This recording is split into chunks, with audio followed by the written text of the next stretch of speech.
Merci d'être sur la télévision Labari pour suivre le journal de ce jour, vendredi 14 août 2020. Mesdames et messieurs, bonsoir et bienvenue à tous.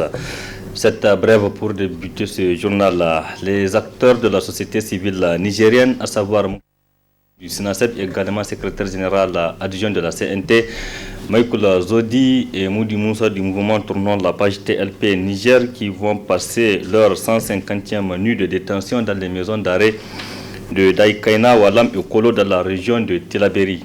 Ils ont été arrêtés à la suite de la manifestation pacifique du 15 mars 2020 contre le détournement de plusieurs milliards de francs CFA au ministère de la Défense nationale. Depuis leur arrestation, des voix s'élèvent ici au Niger et à l'international pour exiger leur libération. Les résultats du brevet d'études du premier cycle BEPC session 2020 ont commencé à être publiés ce vendredi dans plusieurs jurys de Niamey. C'est l'exemple du CG Lalla Malika où notre équipe s'est rendue cet après-midi.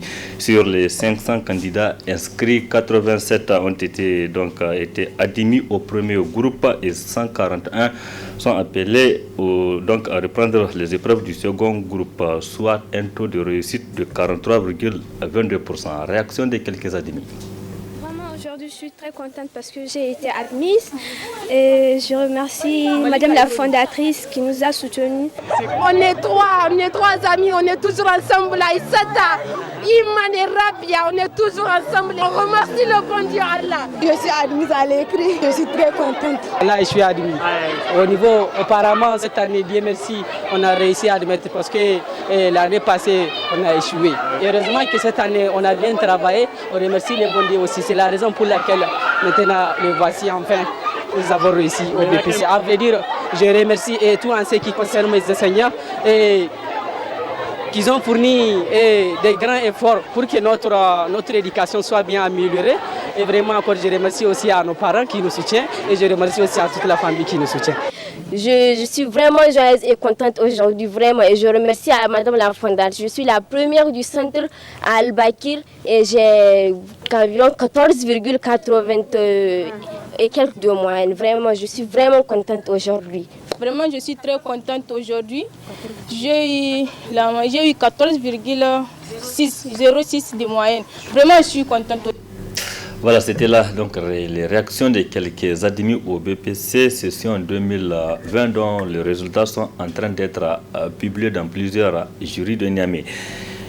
La France a, comme vous le savez, classé le Niger comme pays en zone rouge, donc pays dangereux, et demande par conséquent à ses ressortissants de ne pas venir.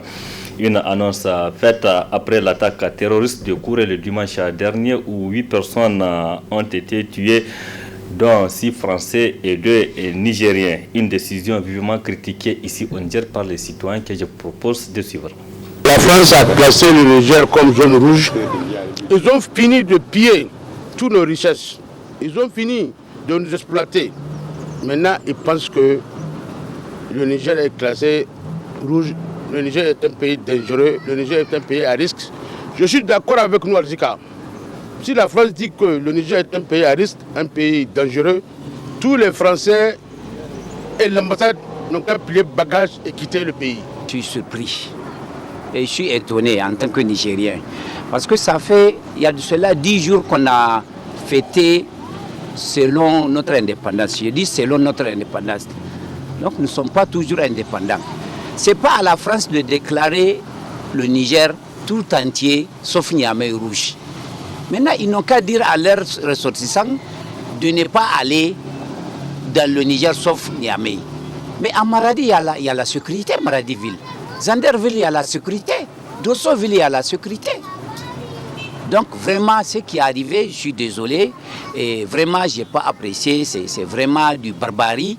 Et le fait de tuer des gens au nom de l'islam, c'est pas bon.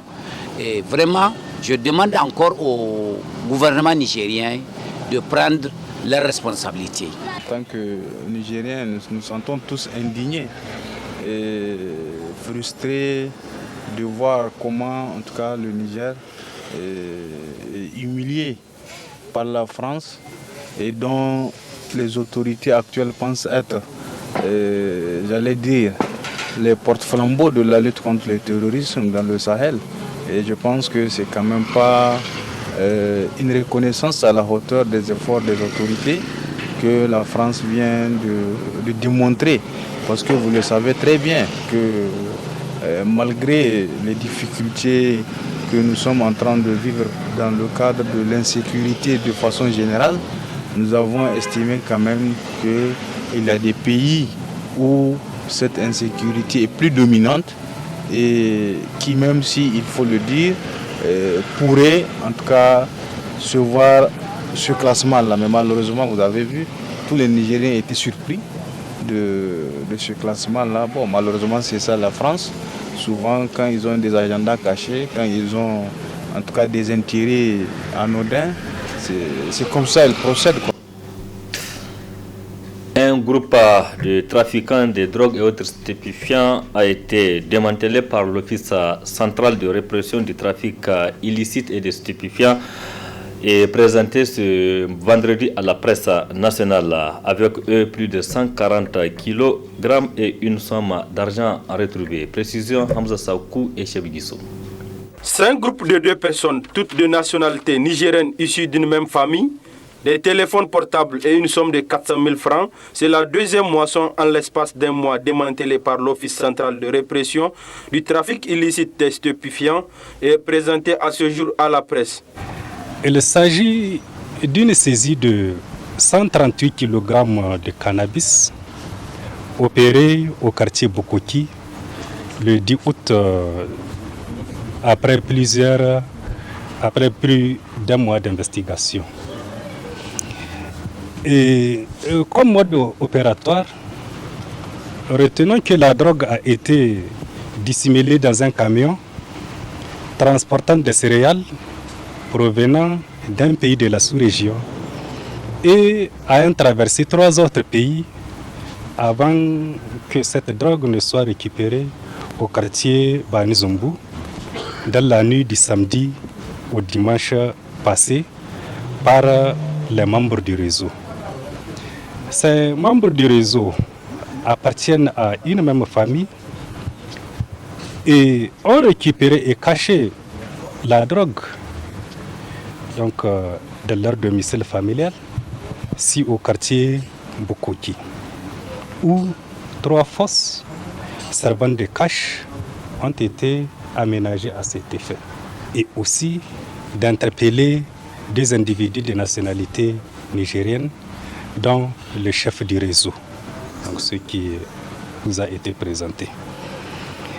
Il faut aussi noter que suite à ces investigations, il a été constaté que l'essentiel de la drogue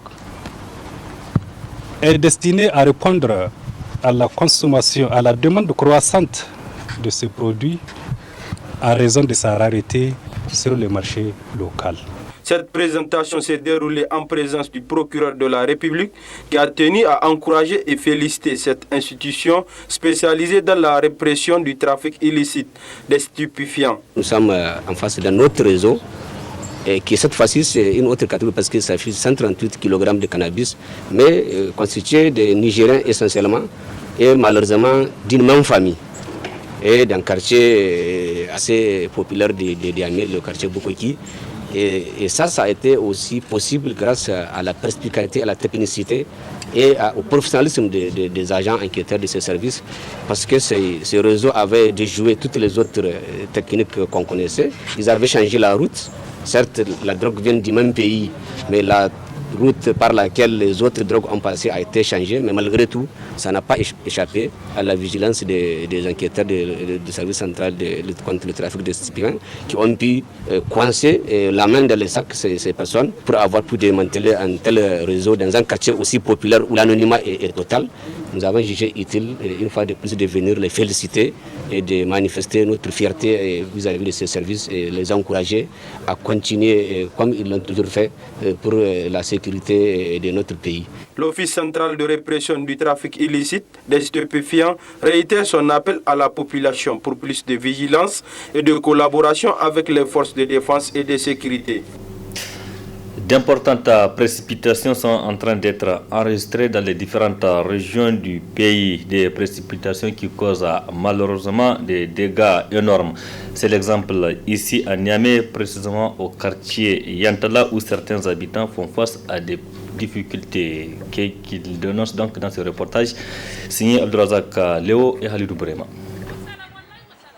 Ces dernières précipitations à Niamey, avec leur lot d'inondations, de maisons effondrées et d'eau stagnante, n'ont épargné aucun quartier, comme ici à Yantala, où la pluie a fait des dégâts. Les riverains, la main sur le cœur, appellent au secours. Les pluies nous ont fatigués, on ne dort pas la nuit, on ne dort pas la journée. Même quand on se déplace, c'est le cœur dans la main. On se fait des idées après soit ce qui va arriver. On est dans l'eau, la nuit et le jour. La nuit, on ne dort pas. Le jour, on ne dort pas. Vraiment, on demande aux bonnes volontés de nous aider. Avec un peu de latérite, ça va aller. Concrètement, c'est Yantala. On n'est même pas loin du rond-point Yantala. C'est tout juste derrière la 3 STV. Mais la pluie n'est pas le seul problème.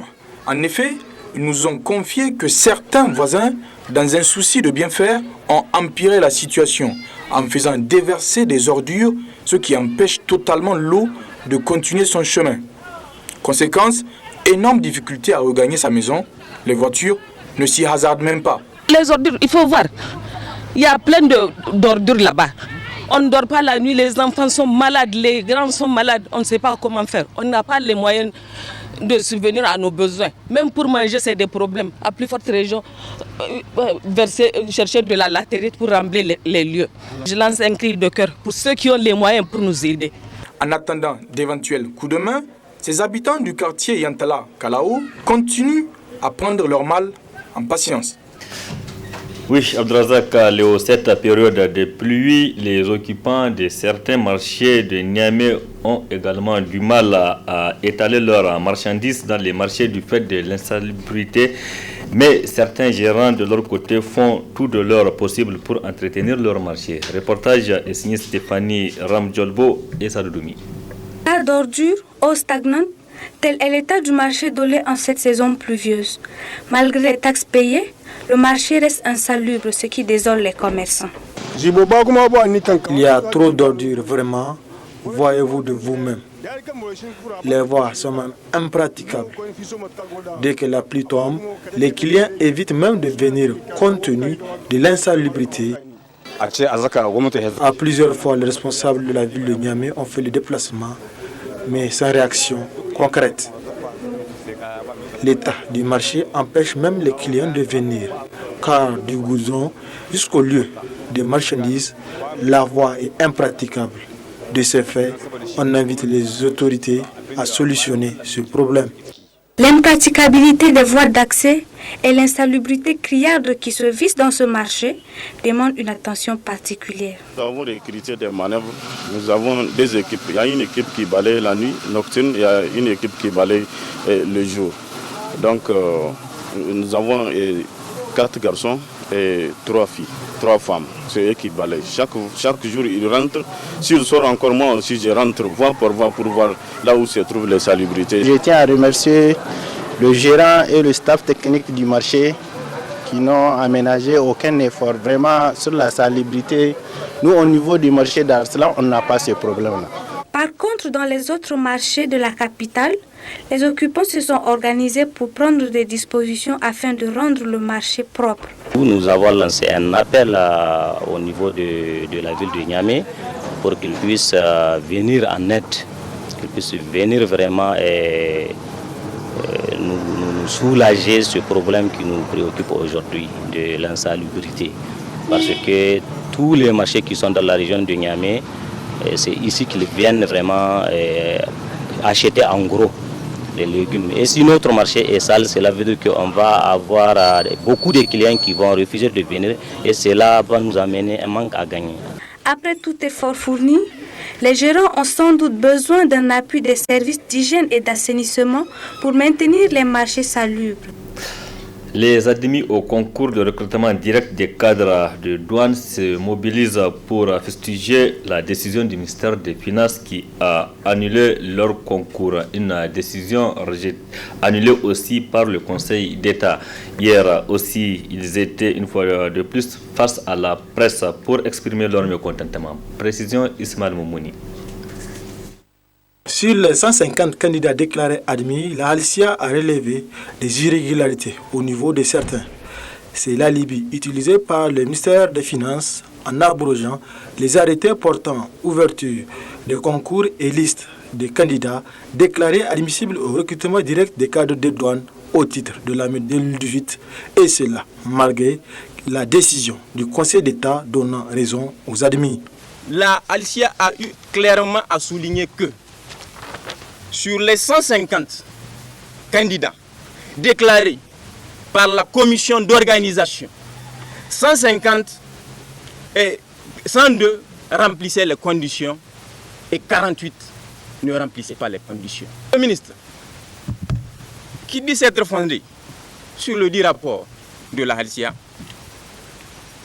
retient ou en retient un seul arrêté, en l'occurrence l'arrêté 00425, comportant 20 admissibles. Alors même que, on vous l'a lu, le rapport dit, si tel est que c'est sur le rapport qu'ils se sont basés, 102 remplissaient les conditions.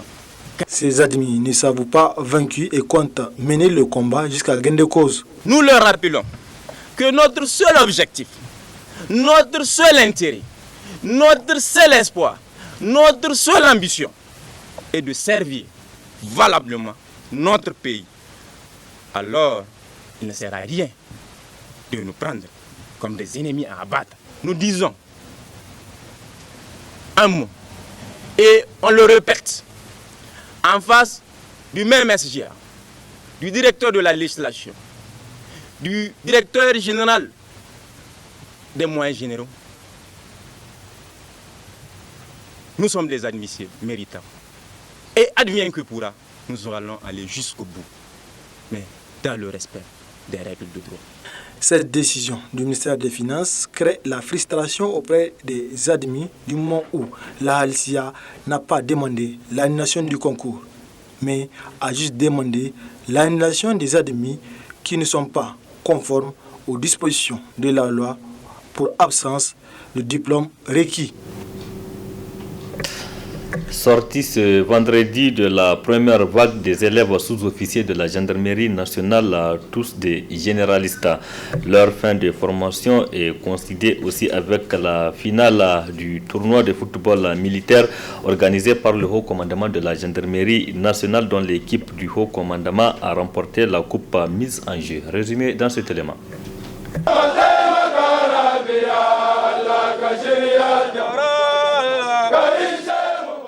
Ils sont 278 élèves gendarmes sous-officiers généralistes de la première vague qui sont en fin de formation. Après 6 mois, 5 jours, ces élèves stagiaires sous-officiers viennent ainsi améliorer la capacité opérationnelle de la gendarmerie nationale dans sa mission. Nous avons acquis des savoirs et des savoir-faire militaires et professionnels nous permettant de faire face à toutes les situations opérationnelles de commandement. Par ma voix, soyez rassurés, mon général, que les connaissances acquises seront mises en pratique pour le rayonnement de la gendarmerie nationale.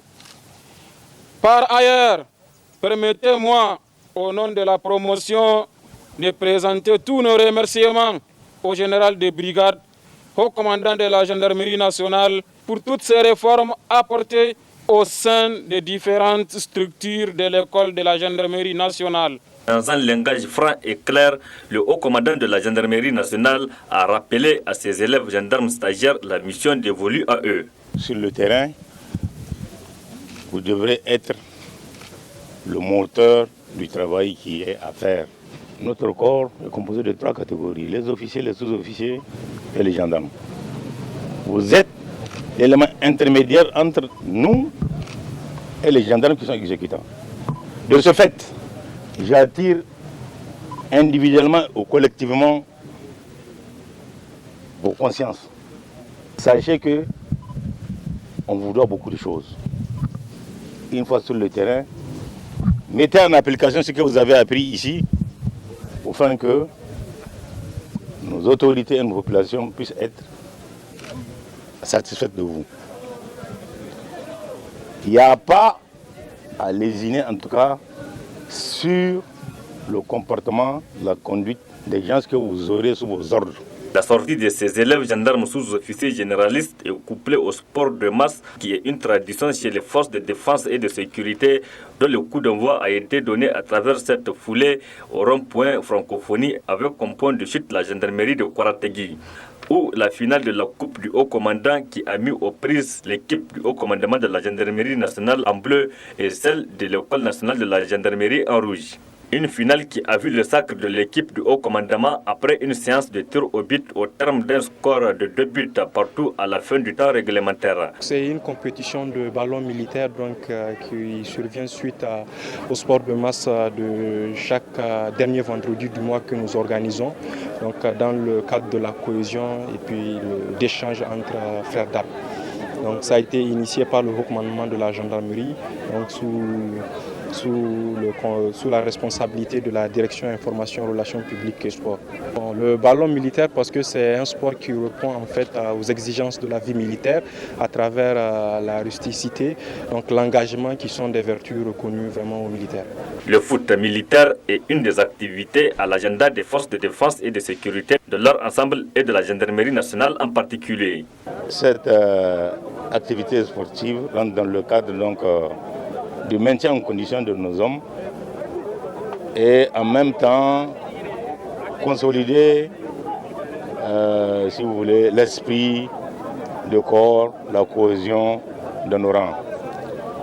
Ça se passe suivant le temps qui nous est disponible par rapport à la situation. L'un dans l'autre, c'est pour davantage maintenir nos hommes en condition. Au total, 6 équipes de Niamey ont pris part à ce tournoi qui est également prévu pour se tenir dans les autres unités de la gendarmerie nationale dans les différentes régions.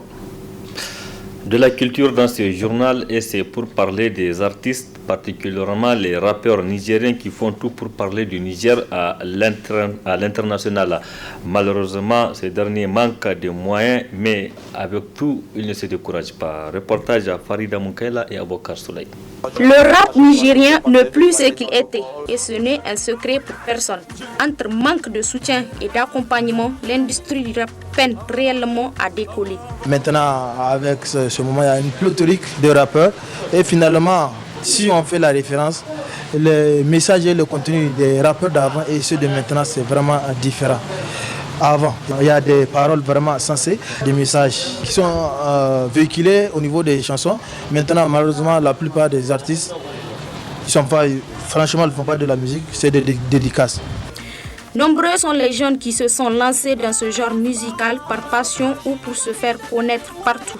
C'est le cas de Barakina. Ma carrière a débuté il y a très très longtemps. La musique, c'est déjà un domaine qui n'est pas du tout facile. Donc les plus grosses difficultés qu'on peut citer, c'est le manque d'industrie musicale au Niger.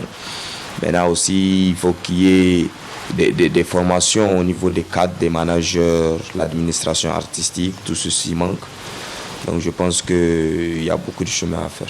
Les rappeurs nigériens font face à des multiples problèmes qui constituent un véritable obstacle pour leur production. Les gens consomment mais d'une autre manière. Tu n'as pas besoin de faire un gravage. C'est dans ça que les rappeurs nigériens ils gagnent leur gagne-pain. Mais maintenant, à travers l'évolution de la technologie, tu n'as pas besoin de faire un gravage. Et malgré tous leurs efforts et leur engagement pour faire connaître le Niger sur le plan international, ces artistes n'y arrivent pas. On a des difficultés à exporter notre musique hors des frontières. Donc tout ceci constitue des grosses barrières. Les équipements qui manquent souvent, quand tu as besoin d'une bonne réalisation, il manque certains matériaux côté audio. Avoir des vrais ingénieurs en matière de réalisation clip, en matière du son aussi. La musique n'est pas vue comme un métier et ça bloque beaucoup de choses. Après, on peut peut-être citer les droits voilà, les droits d'auteur qui n'ont pas une grosse valeur au pays, mais quand même, je sais qu'ils sont en train de faire des efforts pour pouvoir remonter cela. Ces talentueux artistes méritent d'être soutenus et encouragés car les messages qu'ils véhiculent à travers leurs compositions édifient davantage la population sur la vie en société et sur la vie de la nation en général. Merci Farida Moukela. Merci aussi à vous d'avoir suivi donc cette édition. C'est la fin. Merci à tous et excellent début de semaine. Au revoir.